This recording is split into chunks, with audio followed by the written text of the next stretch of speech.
Hello students. तो देखिए हमारा जो मैथ्स 4 का यूनिट 1 कंप्लीट हो चुका है। प्रीवियस लेक्चर हमारा था जो हमने कंप्लीट किया था वो था reducible to linear partial differential equation with constant coefficient. तो ये यूनिट 1 का हमारा लास्ट टॉपिक था और आज हम स्टार्ट करने जा रहे हैं यूनिट 2। अब ये यूनिट 2 क्या है? ये यूनिट 2 है जो आप यूनिट 1 में पीडीई पढ़ चुके हैं। आपने बहुत से टाइप के पीडीई पढ़े हैं जिसका आपने सॉल्यूशन निकालना सीखा। उसके एप्लीकेशंस कहाँ कहाँ हैं वो यहाँ पर यूनिट 2 का पार्ट है। तो यहाँ पर हम एक एप्लीकेशन से पहले कि यहाँ हमारे पीडीई कहाँ यूज होगा, किस तरह से हम यूज करेंगे, इससे पहले एक इस यूनिट का या आपके सिलेबस का एक टॉपिक आता है classification of PDE of second order. और इस टॉपिक से क्वेश्चन हर बार कंफर्म है। यहाँ से एक कंफर्म क्वेश्चन बनता ही बनता है, ऑलवेज मिलेगा, कंफर्म क्वेश्चन है। तो ये जो कंफर्म क्वेश्चन है ये अधिकतर हमारा सेक्शन ए में रहता है, 2 मार्क्स में रहता है, लेकिन क्वेश्चन बहुत इजी है। तो देखिए टॉपिक भी बहुत इजी है, क्लासिफिकेशन ऑफ पीडीई। लेकिन यहाँ हम जो पीडी का क्लासिफिकेशन ले रहे हैं वो हमारा सेकंड ऑर्डर का क्लासिफिकेशन है। इससे हायर ऑर्डर का अभी यहाँ पर हम बात नहीं कर रहे हैं। तो हमारे सिलेबस का पार्ट में सेकंड ऑर्डर है। तो जो भी आपको पीडीई क्वेश्चन में दी जाएगी उसमें सेकंड ऑर्डर की टर्म तो होंगी, फर्स्ट ऑर्डर भी हो सकता है, कुछ कांस्टेंट टर्म्स भी हो सकती हैं। तो देखिए यहाँ पर हमने एक स्टैंडर्ड फॉर्म यूज करी सेकंड ऑर्डर की। अब यहाँ पर अगर आप इक्वेशन को ध्यान से पढ़ें तो फर्स्ट टर्म है del 2u over del x square. तो इस टर्म को पढ़कर ये पता चलता है कि ये जो u है वो डिपेंडेंट फंक्शन है और u के डेरिवेटिव x और y के रेस्पेक्ट में है। तो u is a function of x and y है। तो हम u पर बात करेंगे। तो del 2u over del x square second order की टर्म है, इसका कोफिशिएंट आपने ले लिया a। नेक्स्ट टर्म है del 2u over del x del y, meaning second order की टर्म है जहां दोनों वेरिएबल की मिक्सिंग आ गई, x की एंड y की। इसके कोफिशिएंट को आपने डिनोट कर दिया b से। del 2u over del y square second order derivative है, अब सेकेंड वेरिएबल के रेस्पेक्ट में है y के, और इसके कोफिशिएंट को हमने डिनोट किया c से। प्लस अब यहाँ आगे कोई और टर्म हो सकती है, लाइक x की टर्म हो, y की हो, या u फंक्शन रखा हो, या फिर u के फर्स्ट ऑर्डर डेरिवेटिव हो, कुछ भी टर्म यहाँ पॉसिबल है and this is equals to 0। तो कुछ इस तरह का फॉर्मेट आपको या उस तरह की डिफरेंशियल इक्वेशन मिलेंगी जिसे आपको क्लासीफाई करना है। क्लासीफाई का मतलब डिफरेंशियल इक्वेशन का नेचर बताना है। अब यहाँ जो इंपॉर्टेंट रोल है वो है ए बी सी का कोफिशिएंट का। अब ये ए बी सी तीनों ही हमारे सेकेंड ऑर्डर डेरिवेटिव के कोफिशिएंट है। तो ये जो b है, ये b आपका वो कोफिशिएंट है जहां दोनों वेरिएबल की मिक्सिंग है, और a और b आपके वो कोफिशिएंट है जहां एक वेरिएबल के रेस्पेक्ट में 2 बार डिफरेंशिएट किया गया है। ये कांस्टेंट भी हो सकते हैं क्वेश्चन में, या ये x y के फंक्शन भी हो सकते हैं। तो देखिए क्लासीफाई जब हम करते हैं तब हम क्या करेंगे, हम सबसे पहले एक टर्म कैलकुलेट करेंगे। वो टर्म है हमारे पास बी स्क्वायर माइनस 4ac। इस टर्म को आप कैलकुलेट करेंगे तो बी ए सी ये सब हमें क्वेश्चन से मिल जाएगा और हम इसे इजीली निकाल सकते हैं। हमें सिर्फ इतना चेक करना है, क्या बी स्क्वायर माइनस 4ac 0 आया, निगेटिव आया या पॉजिटिव आया। अगर ये 0 आ गया तो तब डिफरेंशियल इक्वेशन का नेचर पैराबोलिक होगा। अगर ये लेस देन 0 आता है, मतलब निगेटिव नंबर आता है, तब इसका नेचर इलिप्टिक होगा। और अगर ये ग्रेटर देन 0 मतलब पॉजिटिव आंसर बनता है, तब इसका नेचर आपके पास हाइपरबोलिक होगा। तो इस तरह से हमें सिर्फ नेचर बताना है और इस क्वेश्चंस में और कुछ नहीं है। तो सिर्फ टोटली डिपेंड किस पे है, ए बी सी पर, बी स्क्वायर माइनस 4ac। अब क्वेश्चन 2 तरह के मिलेंगे। क्वेश्चन 2 तरह के यहाँ मैंने पहले ही बता दिया। 2 टाइप के क्वेश्चन किस तरह से पॉसिबल है कि क्वेश्चन के अंदर आपको ये जो कोफिशिएंट्स हैं ये कांस्टेंट दे दें, या फिर ये जो आपके पास कोफिशिएंट्स हैं ये आपको वेरिएबल दे दे। अगर ये कांस्टेंट है तो पूरे रीजन में, किसी भी रीजन में बात करूं, पीडीई का नेचर सेम रहेगा। इसका नेचर जो है वो सेम रहता है, मतलब आपने कह दिया पैराबोलिक तो पैराबोलिक ही रहेगा। तो यहाँ पर ये नेचर सेम, और इसी को मैंने नोट में लिखा भी है कि अगर ये कांस्टेंट है तो पूरे रीजन में इसका नेचर सेम रहेगा। लेकिन अगर क्वेश्चन में ये तीनों टर्म वेरिएबल दे दी गई हैं तो वेरिएबल के अकॉर्डिंग, मतलब एक्स वाई की वैल्यू के अकॉर्डिंग नेचर चेंज होगा। यहाँ नेचर सेम नहीं होगा। तो चलिए इस पर बेस्ड क्वेश्चन स्टार्ट करते हैं। यहाँ जो हमने फर्स्ट एग्जांपल लिया है, तो यहाँ से देखकर पता चलता है कि यहाँ मैंने तीनों ही कोफिशिएंट्स कांस्टेंट लिए हैं। तो देखिए आपके पास इक्वेशन क्या है, हमें सिर्फ सेकंड ऑर्डर से मतलब है, और कोई टर्म रखी हो हमें चेक करनी नहीं है। U x x second order की टर्म है, यू एक्स वाई मिक्सिंग आ गई वेरिएबल की, and u y y second order की टर्म है। तो आपको तीन कोफिशिएंट चाहिए हैं, ए, बी एंड सी। तो बी वो कोफिशिएंट है जहां वेरिएबल की मिक्सिंग है, और मिक्सिंग आपके पास कहाँ है, यू एक्स वाई। तो क्वेश्चन को पढ़कर पता चल गया बी की वैल्यू आपके पास क्या है, 3 है। अब आता है ए एंड बी। ए आपके पास वो कोफिशिएंट होगा जहां वेरिएबल के रेस्पेक्ट में 2 बार डिफरेंशिएट हो, और सी भी आपके पास वही होगा। तो यहाँ पर u आपके पास किसका फंक्शन है, u फंक्शन है x और y का। तो जब आपने u को x के रेस्पेक्ट में 2 बार डिफरेंशिएट किया, वो टर्म आपके पास रखी है uxx, और इसका कोफिशिएंट आपके पास 1, एंड u का derivative with respect to y 2 times, इसका कोफिशिएंट आपके पास 1। तो this is c equals to 1। हमने कैलकुलेट किया b स्क्वायर माइनस 4ac, तो b स्क्वायर इज 9 माइनस का 4 into 1 9 minus 4, and this is equals to 5। अब 5 कैसा नेचर है, 5 इज ग्रेटर देन 0। हमारे पास इसका जो नेचर निकल के आता है, तो ये नेचर आपके पास आता है, दिस इज हाइपरबोलिक। ये आपको सिर्फ इतना बताना है। तो totally based b square minus 4ac पर है, इजी क्वेश्चन है। इसी के साथ हम एक एग्जाम्पल और लेते हैं। ये एग्जाम्पल है हमारे पास 4 del 2u over del t square minus 4 del 2u over del x del t and del 2u over del x square। तो यहाँ से पता चलता है कि ये जो u है ये फंक्शन है x और t का। तो सबसे पहले आप यहाँ पर b की वैल्यू देखिए, b मतलब जहाँ दोनों वेरिएबल की मिक्सिंग, ये रखिए आपके पास टर्म दोनों वेरिएबल की मिक्सिंग, और इसका कोफिशिएंट आपके पास है -4, तो दिस इज -4। अब आता है a का मीनिंग x के रेस्पेक्ट में 2 बार कर लिया गया डेरिवेटिव, तो x के रेस्पेक्ट में ये रखा कोफिशिएंट 1, एंड t के रेस्पेक्ट में 2 बार कर लें तो c इज 4। आपने फाइंड आउट किया b स्क्वायर माइनस 4ac। तो देखिए आप a और c की वैल्यू इंटरचेंज भी कर सकते हैं। मैंने a1 लिया है, आप a4 भी ले सकते हैं, ये आपकी चॉइस है। बट लेकिन जहां दोनों वेरिएबल की मिक्सिंग है वो b रहेगा। तो बी स्क्वायर माइनस 4ac, इसका मीनिंग बी स्क्वायर की बात करें तो बी स्क्वायर हो गया आपके पास 16 माइनस का 4ac, 4 into 4, this is equals to 16 minus 16, this is equals to 0। ये 0 आ गया, तो b square minus 4ac is 0। तो नेचर आपके पास कैसा हुआ, इसका नेचर होता है आपके पास पैराबोलिक। आंसर आपको मिल गया इसका पैराबोलिक। तो ये दोनों एग्जाम्पल कांस्टेंट कोफिशिएंट पर हैं। नेक्स्ट एग्जाम्पल पर मूव करते हैं। ये एग्जाम्पल हमारा 1920 में आया है। अब यहाँ पर क्वेश्चन को देखकर पता चलता है कि यहाँ ये कोफिशिएंट कांस्टेंट नहीं है। इसका मीनिंग नेचर पूरे रीजन में सेम तो नहीं रहने वाला, चेंज होगा। अब यहाँ पर क्वेश्चन को देखकर ये पता चल गया कि u is a function of x and t। ये तो हमें तो 3 कोफिशिएंट ही रिक्वायर्ड है, a, b and c। b का मीनिंग जहां दोनों वेरिएबल की मिक्सिंग हो, ऐसा यहाँ कोई भी टर्म नहीं है जहां दोनों वेरिएबल की मिक्सिंग हो, सो b इज 0। अब आता है x के रेस्पेक्ट में 2 बार डिफरेंशिएट किया गया हो, वो रखी टर्म ये, और इसका कोफिशिएंट आपके पास है x स्क्वायर, तो a की वैल्यू आपने ले ली x स्क्वायर। t के रेस्पेक्ट में 2 बार डिफरेंशिएट किया गया हो, तो वो टर्म आपके पास ये रखी है, इसका कोफिशिएंट है -1, ये आपने ले लिया -1। आपने फाइंड आउट किया बी स्क्वायर माइनस का 4ac, तो बी स्क्वायर की वैल्यू तो आपके पास हो गई 0 माइनस का 4a, a आपके पास है x स्क्वायर एंड c की वैल्यू आपके पास है -1, तो आपको वैल्यू मिल जाती है दिस इज 4x स्क्वायर। अब हमारे पास 3 नेचर है कि b स्क्वायर माइनस का 4ac या तो ग्रेटर देन 0 होगा, या लेस देन 0 होगा, या इक्वल्स टू 0 होगा।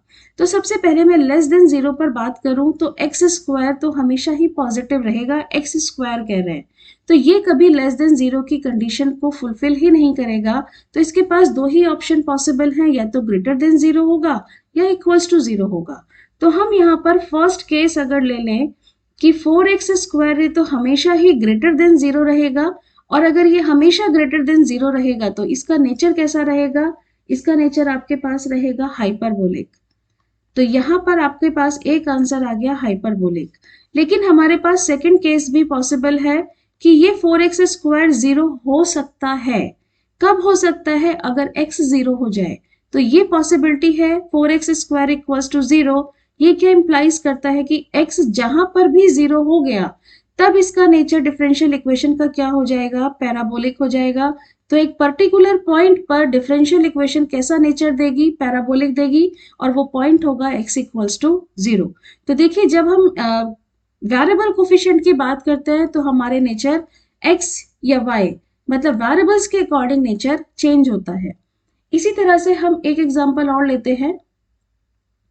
ये एग्जाम्पल हमारा 16-17 में आया है, और इसी तरह के एग्जाम्पल मोस्टली पूछे जाते हैं जहां वेरिएबल कोफिशिएंट्स हैं।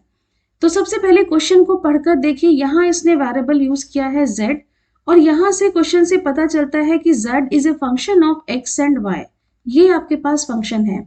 हमें तीन चीजें रिक्वायरमेंट है, a, b and c। b का मतलब जहां दोनों की मिक्सिंग हो गई, तो मिक्सिंग ये रही सेकंड टर्म में डेल एक्स डेल वाई, और इसका कोफिशिएंट आपके पास रखा है माइनस का 2xy। अब आता है z का derivative with respect to x 2 times, तो आपके पास ये फर्स्ट टर्म रखा है, इसका कोफिशिएंट आपके पास आ गया 1 माइनस का x स्क्वायर। नेक्स्ट है z का derivative with respect to y और 2 टाइम्स, तब इसका कोफिशिएंट आपको मिलेगा 1 माइनस वाई स्क्वायर। ये आपके पास वैल्यू हो गई 1 माइनस वाई स्क्वायर। अब आपको क्या करना है? आपको सिर्फ एक ही चीज चेक करनी है, बी स्क्वायर माइनस 4ac।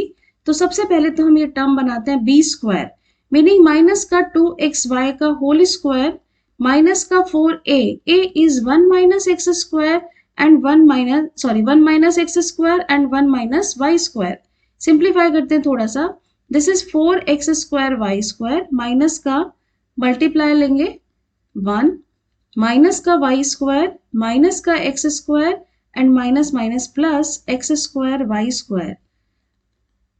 सो 4x square y square minus का 4 प्लस का 4y स्क्वायर प्लस का 4x स्क्वायर, और ये हो गया minus 4x square y square.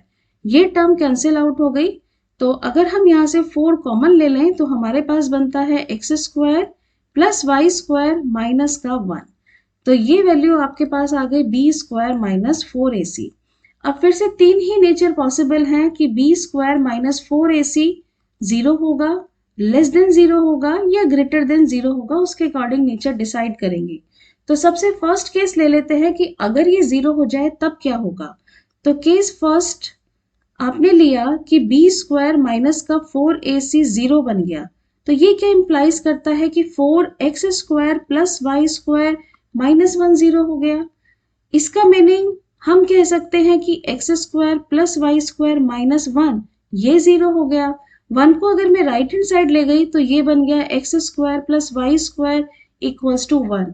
Meaning जहां पर ये कंडीशन सेटिस्फाई हो जाए कि x square plus y square की वैल्यू 1 आ जाए, वहां पर इस पीडी का नेचर कैसा होगा?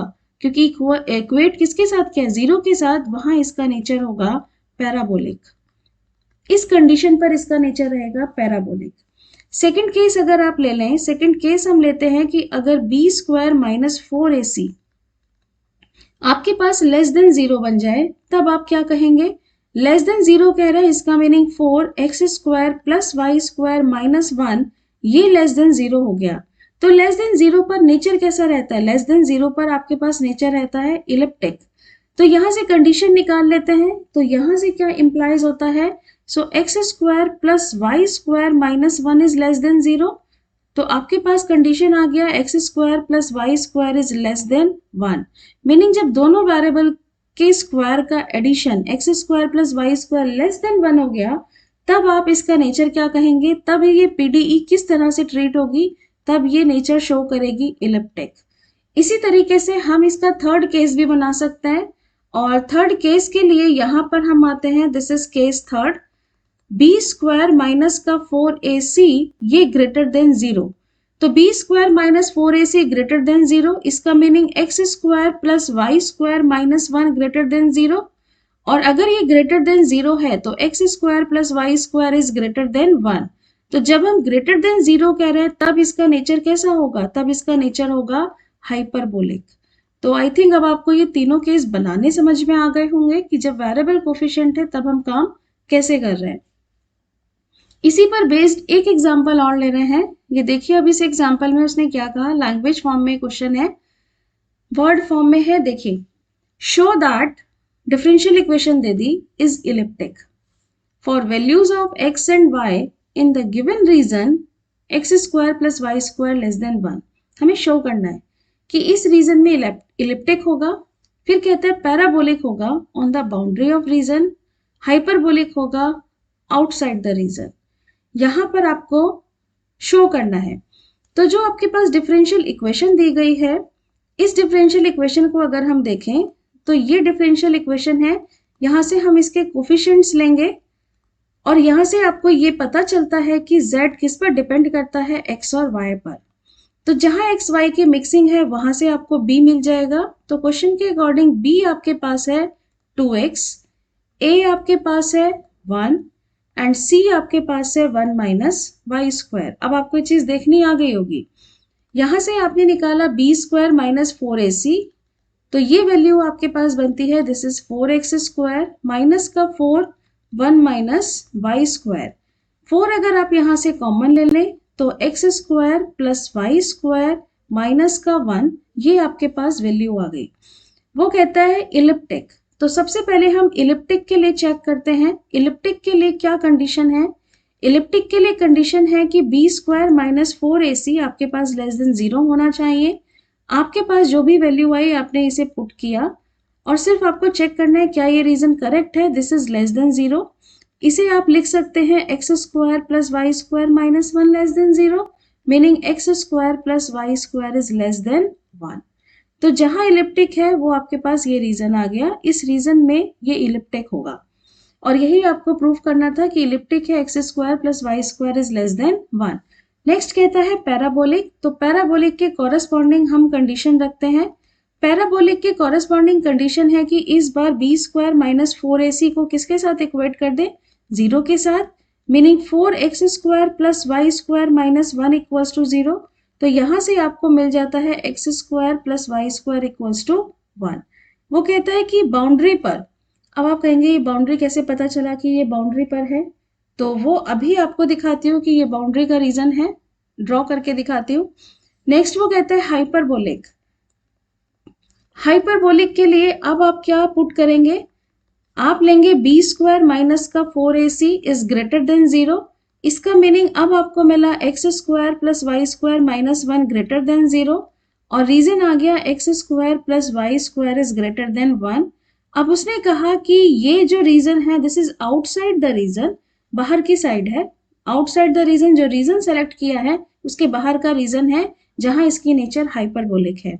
अब हम आते हैं कि ये बाउंड्री क्या है, आउटसाइड कैसे पता चल रहा है। एक रीजन तो डायरेक्टली नजर आ रहा है, यहाँ पर अगर आप तीनों रीजन को ध्यान से देखें, इन तीनों को ध्यान से देखें तो ये x square plus y square equals to 1 के अकॉर्डिंग आप देख सकते हैं। तो this is a equation of circle जिसका सेंटर आपके पास क्या है, जिसका सेंटर है आपके पास 0 0 और रेडियस आपके पास है 1। इसका मीनिंग अगर आप इसको लेते हुए एक सर्किल को ड्रॉ करें, सेंटर 0 0 रेडियस 1 है आपके पास, तो ये सर्किल ड्रॉ होगा। अब जहां पर भी x square plus y square उसने कहा लेस देन 1, लेस देन 1 मतलब रेडियस से कम, मीनिंग ये इनसाइड का रीजन होगा। जब भी आपके पास एक्स वाई इस इनसाइड रीजन के अंदर इस कंडीशन को सेटिस्फाई करेगा, इनसाइड की वैल्यूज आप लेंगे सर्किल के अंदर, तो सर्किल के अंदर इस पीडी का नेचर रहेगा इलिप्टिक। अब आपने कहा x square plus y square equals to 1, equals to 1 कह रहे हैं मतलब आप बाउंड्री पर हैं, इक्वल्स टू 1 इस बाउंड्री पर है जहां रेडियस 1 है, इस पर बाउंड्री पर है। तो इसीलिए उसने क्या कहा है कि इस बाउंड्री पर इसका नेचर क्या होगा, पैराबोलिक होगा।